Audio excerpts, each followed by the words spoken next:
Hello friends, मैं हूं नईम और आप सब देख रहे हैं अपना channel learn with engineer. Friends, आज हम लोग डिस्कस करेंगे डबल सर्किट लाइन केस लेंगे। डबल सर्किट लाइन का स्टेबिलिटी में अभी तक हमने देखा था सिंगल सर्किट लाइन को, ये मतलब जनरेटर हमारा थ्रू सिंगल लाइन इनफाइनाइट बस पे कनेक्ट हो रहा था। उस वक्त स्टेबिलिटी की क्या कंडीशन थी वो हमने देखी हुई थी, उसको पूरी हमने स्टडी कर ली। अब हम लोग अपना नेक्स्ट चैप्टर शुरू करेंगे, नेक्स्ट टॉपिक शुरू करेंगे डबल सर्किट लाइन का। मींस कि हमारा जनरेटर जो कनेक्ट है वो इनफाइनाइट बस से डबल लाइन से कनेक्ट है। इस तरह से मान लीजिए, मतलब डबल फीडर से कनेक्ट है। एक ही फेज पे, फेज ए पे ही दो फीडर्स हैं इसके, A1 और A2 है, B1 B2 C1 C2। Means by two lines generator is connected to the infinite bus. ये है चीज़, ठीक है। अब हम इसमें स्टडी करेंगे कि अगर fault in one of the parallel line with instantaneous clearing, ये समझिएगा इसका क्या मतलब है कि ये जो दो पैरेलल लाइन्स हैं इनमें से किसी एक में फॉल्ट हो जाता है।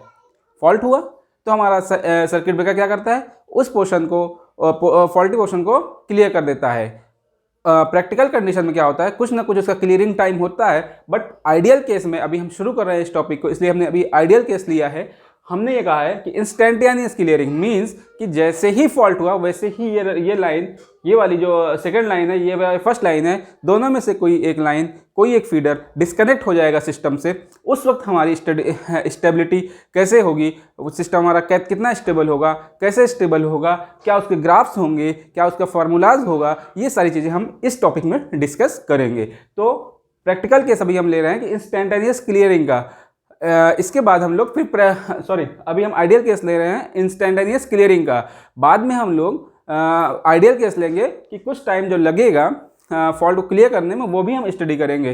तो हम लोग अभी आइडियल केस को लेके चलते हैं। इसको हम इस तरह भी समझ सकते हैं कि अगर कोई भी लाइन, मान लीजिए डबल लाइन से या डबल फीडर से हमारा इनफाइनाइट बस पे जनरेटर कनेक्ट है, किसी एक फेज पे, तीनों फेज से कनेक्ट है। किसी एक फेज का अगर किसी एक फेज या कह लीजिए एक लाइन हमारी ओपन कर देते हैं किसी वजह से, तो उस वक्त हमारी स्टेबिलिटी क्या होगी, उसको भी वो भी इसी कॉन्सेप्ट के में कवर होगा, ठीक है। वही चीज़ ये भी है, मतलब इंस्टेंटेनियस क्लियरिंग या फिर open of the second line, ठीक। ये जो हमने सिस्टम यहाँ पे जनरेटर है हमारा, ये phase A, phase B and phase C है, ये आगे कनेक्ट हो जा रहा है इनफाइनाइट बस पे। इसका एग्जांपल दूसरे तरीके से भी ले सकते हैं। हम लोग जनरली फील्ड में कहीं पे देखते हैं कि डबल सर्किट लाइन होती है। फेज ए की दो सर्किट लाइन जा रही है, phase B and phase C, phase A, phase B and phase C, वो जाके इनफाइनाइट बस पे कहीं कनेक्ट हो जा रही है। वो भी केस यहीं पे आ जाएगा, इसी में वो भी केस आएगा ही, ठीक है। तो इसका सिंप्लीफाइड रिप्रेजेंटेशन ये होगा, हमारा जनरेटर कनेक्ट हो गया, इनफाइनाइट बस हो गई L1 L2 से, किसी एक फेज के लिए हमने मान लिया, या मान लीजिए 3 फेज के लिए, पर फेज हम एनालिसिस कर लेते हैं कि L1 L2 से ये हमारा इनफाइनाइट बस पे कनेक्ट है जनरेटर, ठीक। ये हो गया। तो अब हम लोग ये समझिएगा कि अब हमारे पास दो केसेस होंगे। प्री फॉल्ट कंडीशन में इस तरह से ये कनेक्ट है, इनफाइनाइट बस से ये हमारा जनरेटर कनेक्ट है through two lines, pre fault condition. Post fault condition में क्या करें हम लोग, कोई एक लाइन इसमें से फॉल्ट की वजह से ओपन कर दी जाती है, मतलब सिस्टम से आउट हो जाती है, या फिर किसी भी वजह से मान लीजिए L2 या L1 सिस्टम से बाहर हो जाता है, आउट हो जाता है, तो उस वक्त क्या होगा। तो अभी हम लोग पहले देखते हैं प्री फॉल्ट कंडीशन क्या है।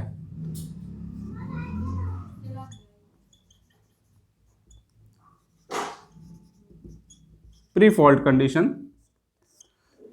कंडीशन में क्या है कि हमारा, सपोज करिएगा ये जनरेटर हो गया, जनरेटर का रिएक्टेंस XG, इसके बाद ये हमारा लाइन 1 का रिएक्टेंस XL1, लाइन 2 का रिएक्टेंस XL2, इसके बाद ये हो गया हमारा इनफाइनाइट बस पे ये कनेक्ट हो गया है, ठीक है। ये हमारा प्री फॉल्ट कंडीशन है। अच्छा, इस केस में अगर हम ये मान लीजिए V at the angle of 0 degree infinite बस, और ये E at the angle of delta degree, ये सारी चीज़ें हम जानते हैं। अगर हम इसका अब इलेक्ट्रिकल आउटपुट कैलकुलेट करेंगे तो कुछ इस तरह से होगा, PE is equal to EV upon X1 sine delta. अब हमें क्या करना है, कैलकुलेट X1 को कैलकुलेट करना है इस कंडीशन में। तो X1 अगर हम देखेंगे इस फिगर से, देखिएगा X1 इज इक्वल टू क्या है, XG plus XL1 parallel to XL2, ये है XL1 पैरेलल टू X1, ठीक है। ये सारी चीजें हैं। प्री फॉल्ट कंडीशन अभी ये चल रही है, इस वक्त X1 की वैल्यू ये होगी। अब हम लोग पोस्ट फॉल्ट कंडीशन समझते हैं, इसको हटा देते हैं यहां से।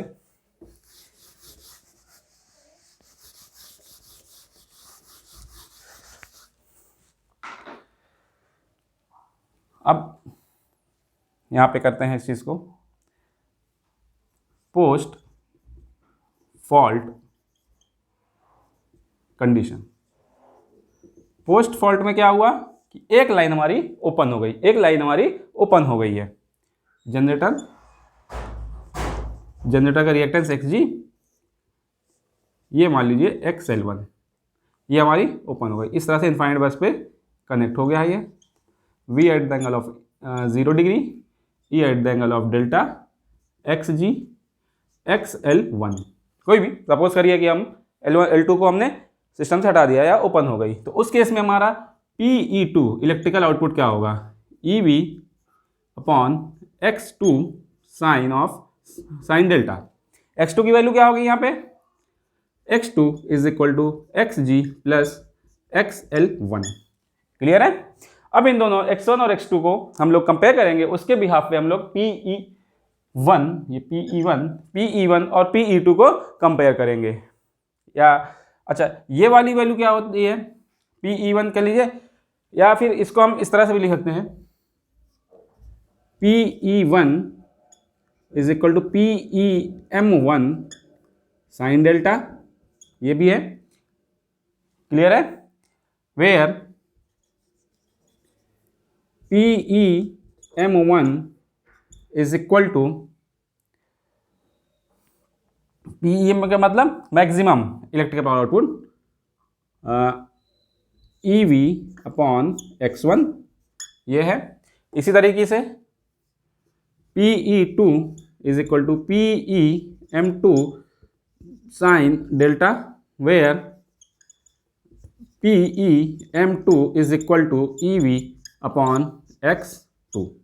अब X1 और X2 को कंपेयर करिएगा। देखिएगा, अगर फॉर एग्जांपल हम लोग यहाँ पे XL1 को सपोज करिए 2 ओम कर लेते हैं, मिसाल के तौर पे, कोई प्रैक्टिकल डाटा नहीं, कोई प्रैक्टिकल कैसे कोई वो मिलता जुलता नहीं है, बस मिसाल के तौर पे इसको हम समझ लेते हैं, ये 3 ओम, ये भी 2 ओम।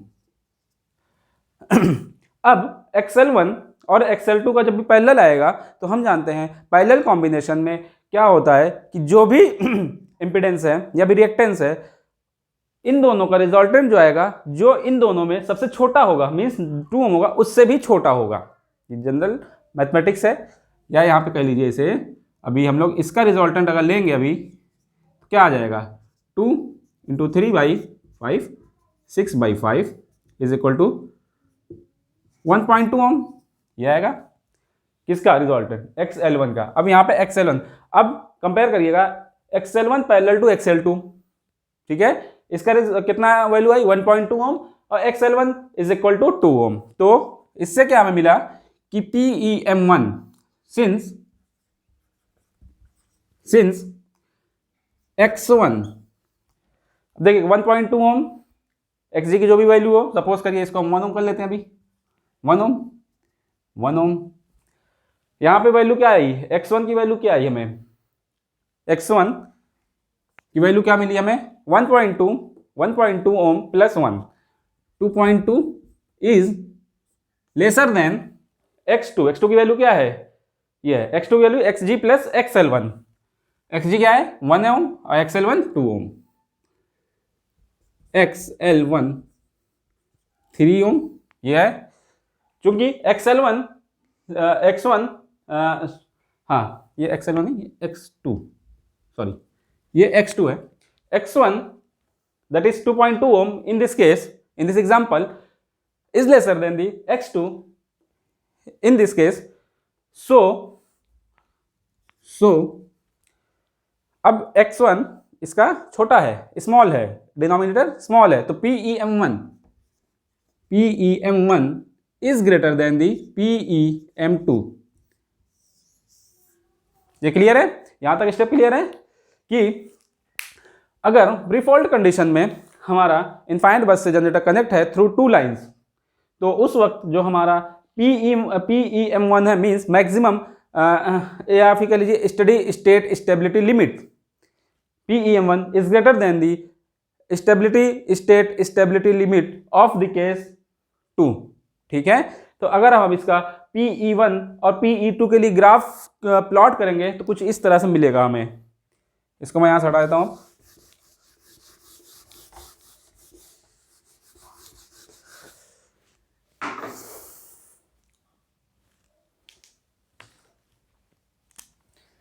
यह मान लीजिए PE कर्व है, डेल्टा एंगल यहां पे होता है PE कर्व में, ये हो गया PE। ठीक है,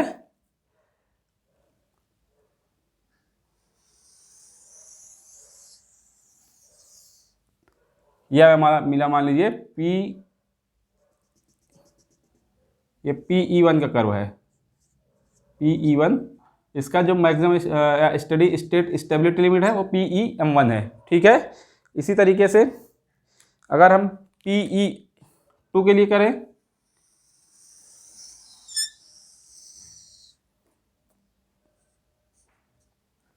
तो इसकी जो मैक्सिमम स्टेट स्टेबिलिटी लिमिट है वो क्या है, PEM2 है।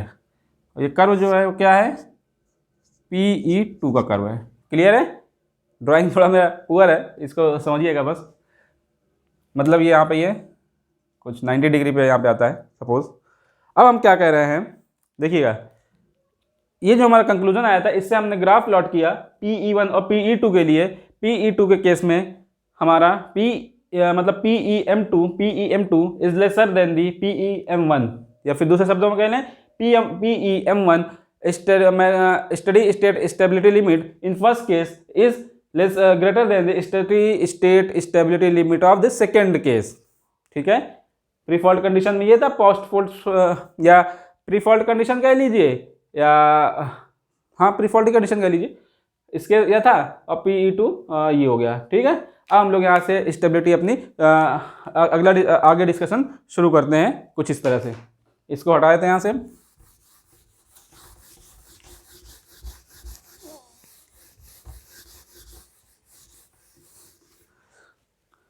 सपोज करिएगा हमारा सिस्टम में जो इलेक्ट्रिकल पावर आउटपुट है वो, अभी देखिएगा हमारा नॉर्मल कंडीशन में जब हमारा सेकेंड लाइन ने ओपन नहीं करी है तो उस वक्त कहीं यहाँ पे वर्क कर रहा है सिस्टम हमारा।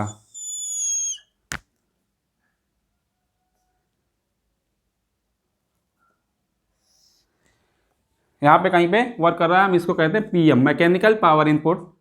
PM यहाँ पे है, electrical power mechanical power input PM है। ठीक है, इसके करेस्पॉन्डिंग हमारी जो इलेक्ट्रिकल पावर आउटपुट है वो कहाँ पे है, पॉइंट A। इसको हम मान लेते हैं पॉइंट A।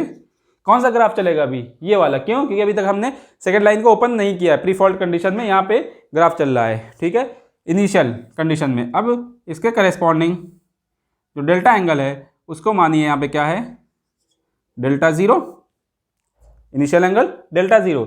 वर्क कहाँ पे कर रहा है, PM1। PM electrical power output है, उसके करेस्पॉन्डिंग मैकेनिकल पावर इनपुट है PM, उसके करेस्पॉन्डिंग इलेक्ट्रिकल पावर आउटपुट है, that is at point A।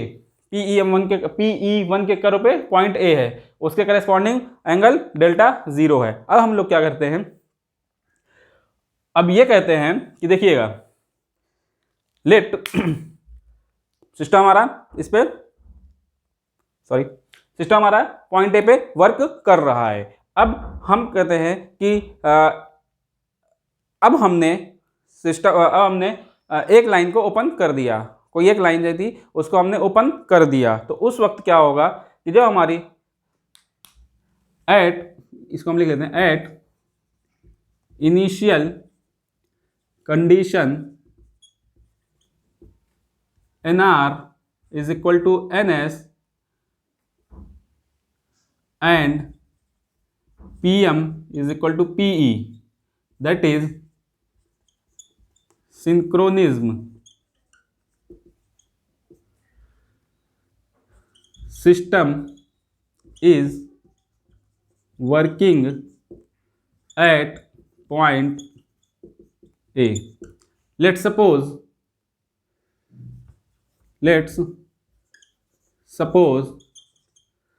one line is open, then जब हमारी एक लाइन ओपन हो जाएगी तो उस वक्त हमारा कर्व कौन सा होगा, PE2 के करेस्पॉन्डिंग कर्व काम करने लगेगा। एक लाइन ओपन है उसके लिए कौन सा कर्व था, PE2 वाला कर्व, ये वाला कर्व था PE2, ये वाला नीचे वाला जो कर्व है ये था। तो आइडियली क्या होना चाहिए कि PM है तो उसके करेस्पॉन्डिंग इलेक्ट्रिकल पावर आउटपुट यहाँ पे कहीं आनी चाहिए, और यहाँ पे इसके एंगल मान लीजिए हो गया ये Δ1, करेस्पॉन्डिंगली यहाँ पे शिफ्ट कर जाना चाहिए इस पॉइंट को, ए पॉइंट को डायरेक्ट इस बी पॉइंट पे शिफ्ट कर जाना चाहिए। लेकिन चूंकि डेल्टा तुरंत इंस्टेंटेनियस चेंज नहीं हो सकता है,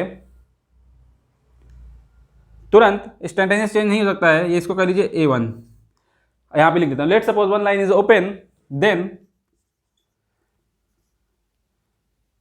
working point should be shifted to point B corresponding to PM, PM के corresponding point B पे शिफ्ट कर जाना चाहिए। But delta can't be suddenly changed, so delta can't be suddenly changed, so the working point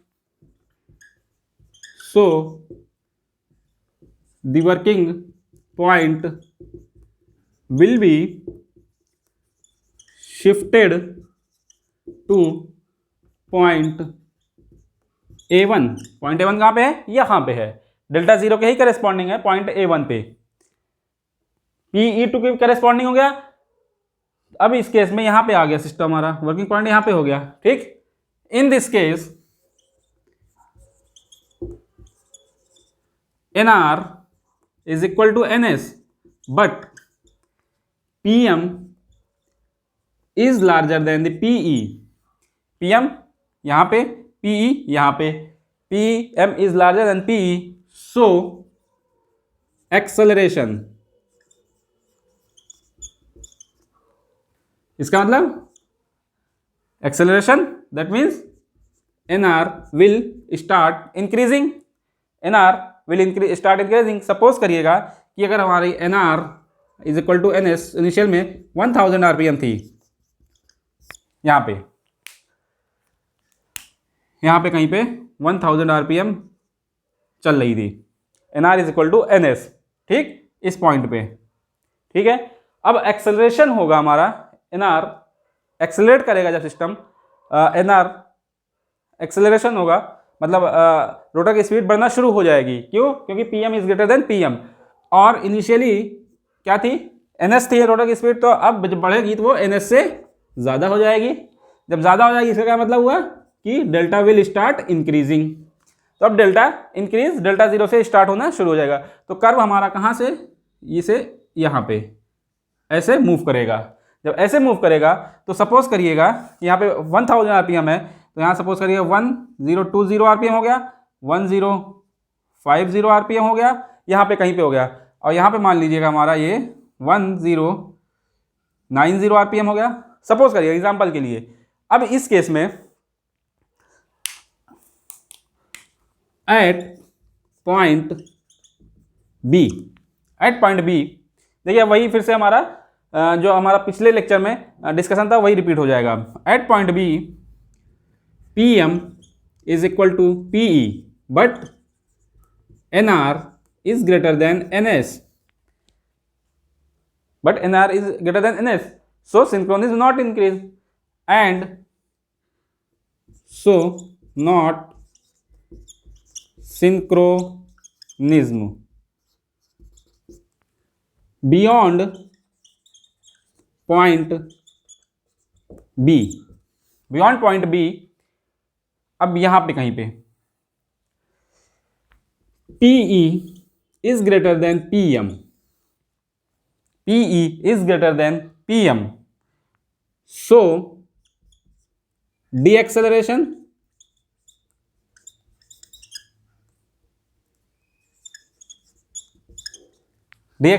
means NR starts decreasing. NR starts decreasing, but अभी भी क्या हुआ कि NR जब डिक्रीज होगा तो 1090 पे है तो ज़्यादा ये हो जाएगा 1080 हो गया, बट अभी भी तो ये डेल्टा ग्रेटर देन NS ही है, तो डेल्टा अभी भी इंक्रीज ही कर रहा है, डेल्टा अभी भी इंक्रीज ही कर रहा है। तो कर्व हमारा यहीं पे यहाँ पे कहीं पे ऐसे मूव करेगा 1050 1020 इस तरह से 1010 यहाँ पे कहीं मान लीजिए हमें अब यहाँ पे केस बनेगा हमारा कि कहाँ पे point 10 NR is equal to NS कहाँ पे मिलता है हमें, यहाँ पे मान लीजिए सपोज दैट पॉइंट C है, ये पॉइंट C 10 और इसके करेस्पॉन्डिंग एंगल डेल्टा 2 है, ठीक। डीएक्सेलरेशन होगा, NR is greater than S, delta decrease increase होता जा रहा है, लेकिन NR is equal to NR is greater than NS, delta increase हो रहा है, लेकिन PE चूंकि ज़्यादा है PM से तो डीएक्सेलरेशन होता जाएगा 1080 1050 1020 1010 कहीं पे जाके एट पॉइंट C केस 1, यहाँ पे आता है case 1।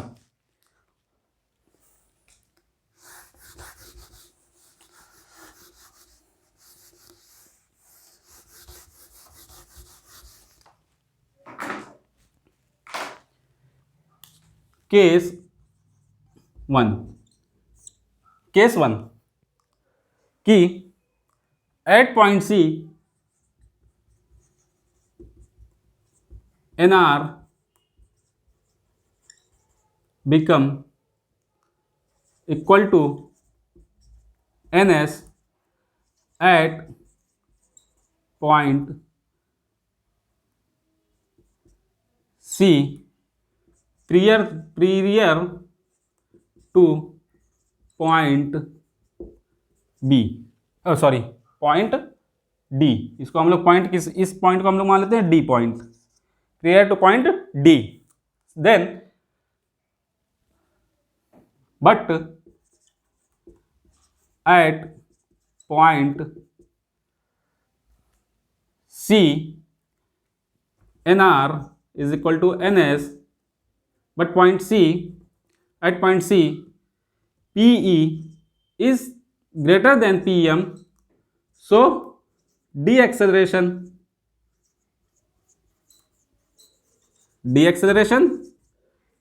means NR starts reducing। अब यहाँ पे देखिएगा डेल्टा की हम कैसे बात करेंगे, हमने कहा 1000 RPM पे फिर से आ गया है, 1000 RPM चला था, पहले एक्सेलरेट हुआ 1020 1050 1090, फिर यहाँ से डीएक्सेलरेट होना शुरू हुआ, यहाँ पे 1000 RPM पे आगे आ गया। अब क्या होगा कि जब फिर से डीएक्सेलरेशन होगा, क्योंकि यहाँ पे इलेक्ट्रिकल पावर आउटपुट ज़्यादा है मैकेनिकल पावर इनपुट से, तो अगर फिर फर्दर डिक्रीज होगा तो क्या होगा, ये NS से छोटा हो जाएगा, 1000 RPM से छोटा हो जाएगा, मतलब कम हो जाएगा, छोटा इन द सेंस कम हो जाएगा।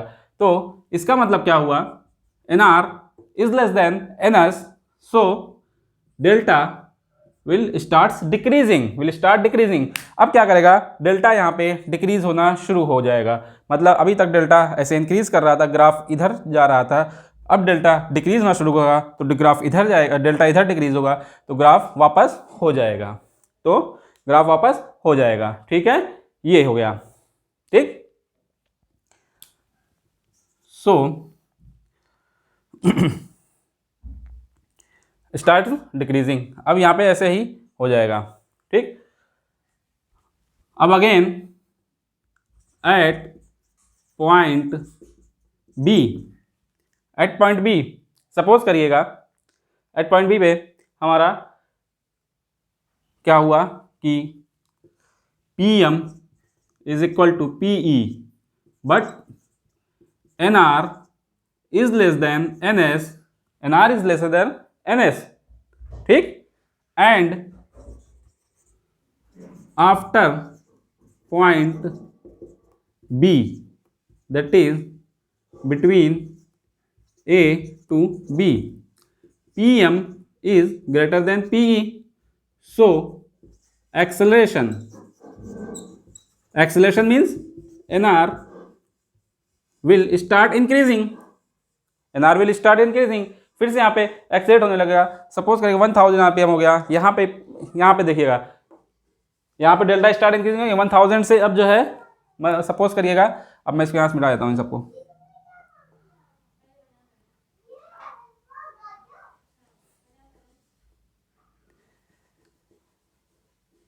ये हटा दिया, इस करो को इस तरह से कर लिया. ठीक. अब जब हमारा 1000 आरपीएम हो गया, यहाँ भी 1000 था. ये हमारा जब डिक्रीज होना शुरू हुआ, एनआर डिक्रीज हो रहा है, तो मान लीजिए यहाँ पे 980, यहाँ पे 970, 950, इस तरह से. यहाँ पे मान लीजिए 940 आरपीएम हो गया. इसके बाद क्या होगा, at point B P M is equal to P, but N R is lesser than S. चूंकि और after point B, between point B and A, P M is greater than PE, so acceleration NR will start increasing. यहाँ पे 960, यहाँ पे 980, इस तरह से start हो जाएगा इंक्रीज करना. और एट पॉइंट ए फिर से हमारा जो स्पीड है 1000 आरपीएम हो जाएगी. ठीक है. फिर से वही केस होगा, 1000 आरपीएम हो जाएगी. फिर यहाँ से पहले पॉइंट शुरू हो जाएगा, 1000 आरपीएम हो गई. लेकिन मैकेनिकल पावर इनपुट ज़्यादा है, इलेक्ट्रिकल पावर आउटपुट से एक्सेलरेशन होगा, फिर कर्व मूव करना शुरू हो जाएगा. और ड्यू टू डैम्प्ड ऑसिलेशन, चूंकि हर चीज़ में डैम्पिंग है, डैम्पिंग इफेक्ट का हमारा सिस्टम विल ये हो गया एनआर. मैं इसको लिख देता हूँ. Start NR acceleration, NR is increasing, NR starts increasing and at point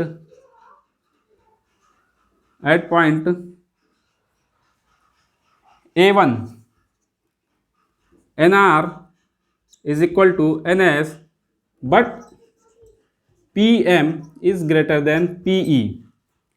So process repeats with damping effect,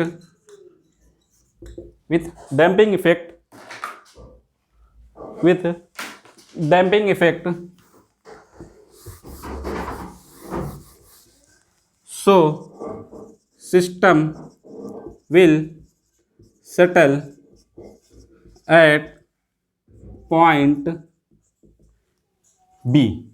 system point B पे सेटल हो जाएगा. ओके, डेल्टा 1 के करेस्पॉन्डिंग में. तो ये केस तब था जब हमारा NR is equal to NS हो जा रहा था पॉइंट सी के बाद. अब हम यहाँ पे इसी को देख लेते हैं, एक्सेलरेटिंग एरिया और डी एक्सेलरेटिंग एरिया. अच्छा, अभी दूसरा केस ही पढ़ लेते हैं पहले.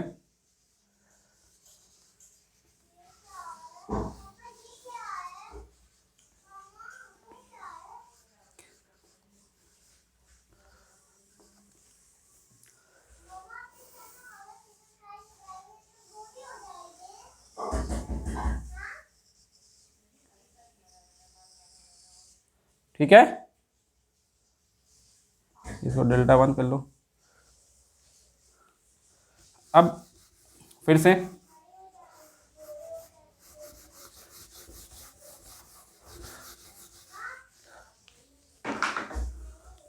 केस टू क्या हुआ कि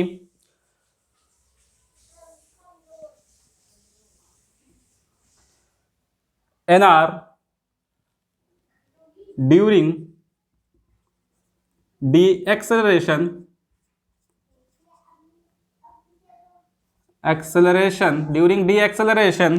इस एरिया में NR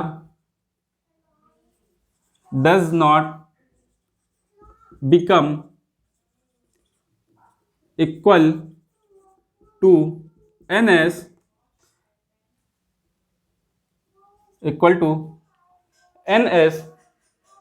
till पॉइंट D. इस केस में क्या हुआ कि हमारा यहाँ पे एक्सेलेरेशन डी एक्सेलेरेशन हो रहा था, यहाँ पे मान लीजिए 9 यहाँ पे, हाँ ठीक है, 1 0 2 0, यहाँ पे कहीं पे आगे 1 0 1 0। एट पॉइंट डी पे भी हमारा डी एक्सेलेट होते होते इस पॉइंट भी 1000 आरपीएम तक नहीं पहुंच पाया, तो क्या होगा एट पॉइंट डी, ठीक, N R is greater than N S, N R is greater than N S, ठीक। After point D, after point D N are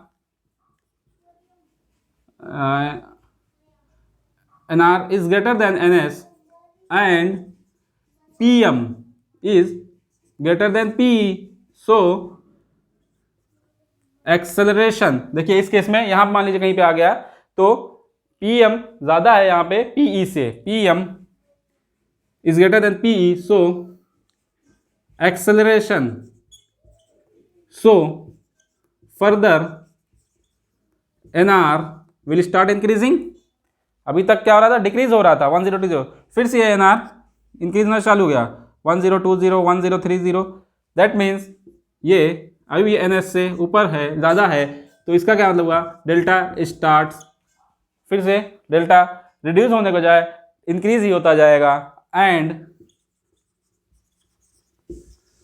system and generator will fall out of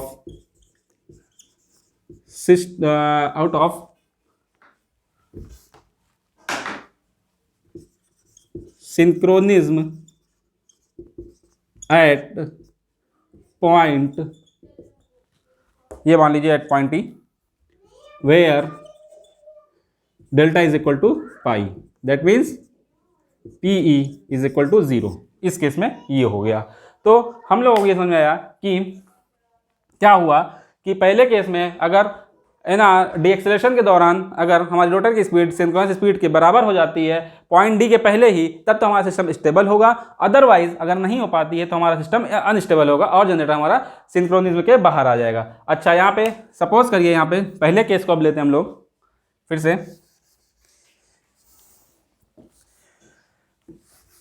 अब इसमें हम देख लेते हैं accelerating area और D accelerating area कौन सा होगा पहले केस में।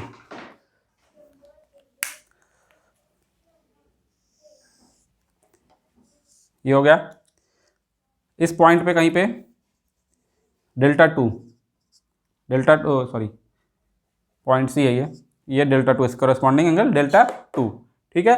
तो ये वाला एरिया जो आएगा हम लोग जानते हैं ये कौन सा एरिया होगा, एक्सेलरेटिंग एरिया। और ये कौन सा एरिया होगा, A2।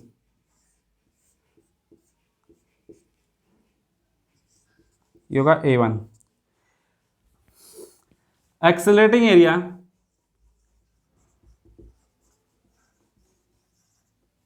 A1 is equal to कहां से कहां तक, डेल्टा 0 से लेके डेल्टा 1 तक, डेल्टा 0 से लेकर डेल्टा 1 तक PM minus PE D delta.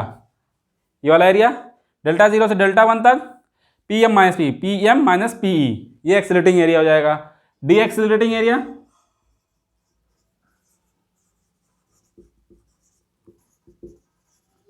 A2 is equal to delta 1 से लेकर डेल्टा 2 तक PE minus PE M D delta, decelerating area, ठीक है। For in first case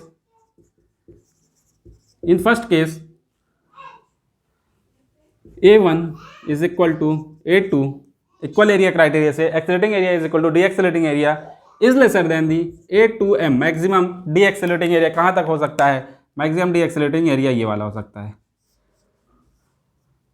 A2M यहां तक, ठीक है। So maximum swing of rotor that is delta two is lesser than the delta 2M। Delta 2M क्या है, delta 2M ये वाला एंगल, इसके करस्पॉन्डिंग डेल्टा टू एम। ठीक, ये सारा प्रोसेस ये हमने जो स्टडी है इसको हमने आधी स्टडी तो पहले ही कर ली थी पिछले ही लेक्चर में कि एक्सेलरेटिंग एरिया क्या होता है, डी एक्सेलरेटिंग एरिया क्या होता है, equal area criteria A1 A2 के बराबर होता है जब A1 और A1 कम होता है A2M से, A2M क्या होता है मैक्सिमम डी एक्सेलरेटिंग एरिया वो क्या होता है, उससे जब कम होता है तब तो हमारा सिस्टम स्टेबल होगा, उस समय maximum swing of rotor delta two lesser than होगा डेल्टा टू एम के। ये सारी चीज़ें हमने पढ़ रखी थी। बस नई चीज़ यहाँ पे क्या थी कि डबल लाइन से फीड हो रही थी, पहले में से सिंगल लाइन से फीड हो रहा था हमारा, मतलब जनरेटर जो पावर फीड कर रहा था इनफाइनाइट बस पे वो सिंगल लाइन से फीड कर रहा था, अब क्या कर रहा है double line through double line feed कर रहा था। तो हमने उसमें ये कहा कि कोई एक लाइन अगर उसमें से रिमूव कर दी जाती है, हटा दी जाती है, तो उसमें कैसे स्टडी होगी वो ये होगा। अच्छा, यहाँ पे एक चीज़ ये देखिएगा कि अब इस स्टडी का मतलब क्या हुआ कि क्यों हमने ये किया। हमने इसलिए किया कि अब हमें जो डेल्टा को ऑपरेट कराना है इस केस में, तो क्या हम इस कर्व को देखते हुए ऑपरेट कराएंगे या इस कर्व को देखते हुए ऑपरेट कराएंगे। हमारे पास फॉल्ट कंडीशन में क्या आएगा, ये कर्व आने लगेगा, ये कर्व हमारा इफेक्ट में आ जाएगा। ठीक है, तो हम अगर मान लीजिए पीएम को और बढ़ा देते हैं, यहाँ पे इस तरह से कर देते हैं, PM1 कर देते हैं, तो अगर लोअर पे है पीएम पे तो इसे देखिएगा यहाँ पे ट्रांजिएंट स्टेबिलिटी लिमिट इस केस में ज़्यादा होगी या ये ज़्यादा होगी, ट्रांजिएंट स्टेबिलिटी लिमिट, या इस केस में ज़्यादा होगी।